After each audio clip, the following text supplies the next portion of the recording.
Wherefore, Series 3, Episode 12.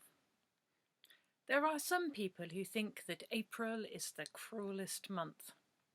I can only assume these are people who have not tried to spend February somewhere in England. April is not a kind or friendly month this year, certainly. It flirts with spring, but refuses to commit. There are warm days, but mostly it's the other thing: damp, grey, cold, and miserable. For the majority of people in the Five Valleys, nothing whatsoever happens during the month of April. Obviously, Ditchley Yat is the exception in this, as in so many things. The Wizard Wigston is one of the very few people for whom April has an event in it. Wigston is good at having events, even when nothing seems to be going on. This is because he is a magnet for chaos, supernatural activity, and talking animals.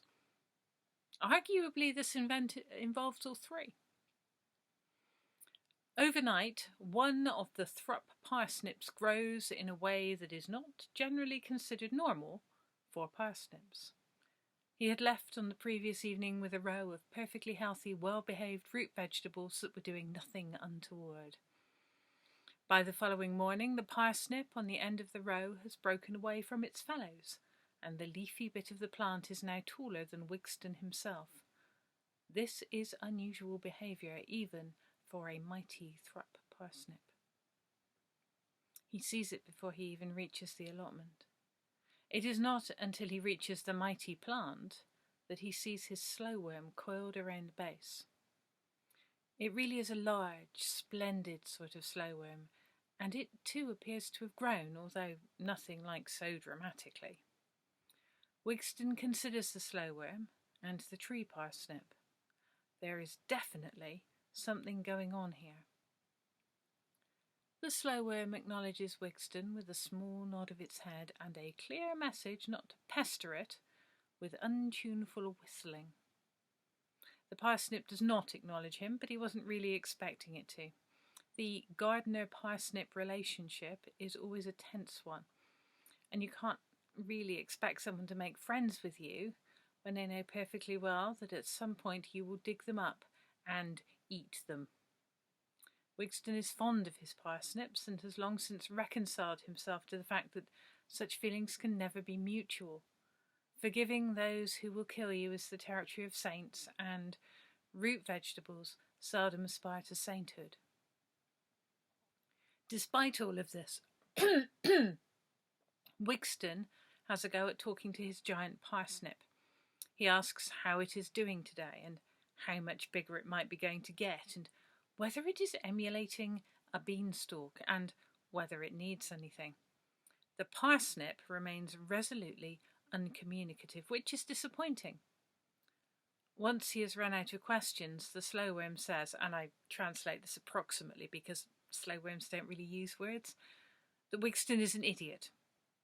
It goes on to explain that the parsnip is hardly going to talk to him when it sees him as an existential threat, and that he may have been entirely led astray by the young man who came round asking silly questions. Wigston remembers Simon's visit well, this being the first time anyone suggested to him that he might have the legendary world tree growing in his allotment. He realises that the slowworm is onto something. This exchange has distorted his view of parsnips and slowworms alike. He isn't looking properly at what is right in front of him. There is a magical event of some sort underway here, and that is the only thing he can be certain of. Everything else is speculation, and odd young men wielding technology cannot be assumed to know what is going on. Usually Wigston would assume that young men wielding a bit of technology was the least likely sort of person to know what was really going on. He has definite beliefs in that regard, although arguably with good reason. The whole thing still has the feeling of either a complicated conspiracy or a badly thought through prank about it. Telling between the two is seldom easy. One person's bad joke can so readily turn into another person's deeply invested in conspiracy theory. Wigston is alert to this, although he tries very hard to stay away from it. He does not think of himself as the sort of person to attract conspiracy theorists. He knows himself to be exactly the sort of person to attract pranks, but usually from badgers, not humans. On the whole, Wigston does not really believe a person can own land or any other being, but at the same time he is deeply invested in his allotment and in the parsnips he has grown, and he feels somewhat possessive of the slow worm. It is his slow worm, as far as he is concerned, but in an open sort of way, where he could also be the slow worm's wizard. What Wigston feels most keenly is that something strange is happening on his allotment to his parsnips and to his slow worm. Someone else knows about this and maybe has a hand in it, and he has no idea who or why, and this bothers him. The slow worm suggests that Wigston is far too interested in fairy tales and myths and more inclined to look back than forward. This may be a fair comment, as the wizard has always considered the past to be more interesting than the future.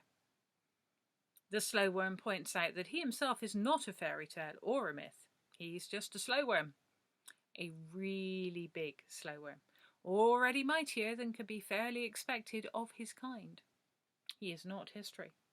He is going to be there, in the future, being large and impressive and significant. Whatever is going on with the parsnip, the slow worm does not feel entitled to speak on its behalf. The parsnip has its own ideas about who it is and what it is doing, and it owes no one an explanation. "I know slow worms don't bite," says the slow worm in its unwordy way. "Obviously I am limited by the realities of being a slow worm. But right now I am approaching the edges of what slow worm means, and the rules may change. I may develop some offensive qualities. We shall see. It is my intention to guard this parsnip from all danger." "Why?" asks Wigston, deeply bemused by the whole business. "Well, for all I know, it could be the world tree," says the slow worm.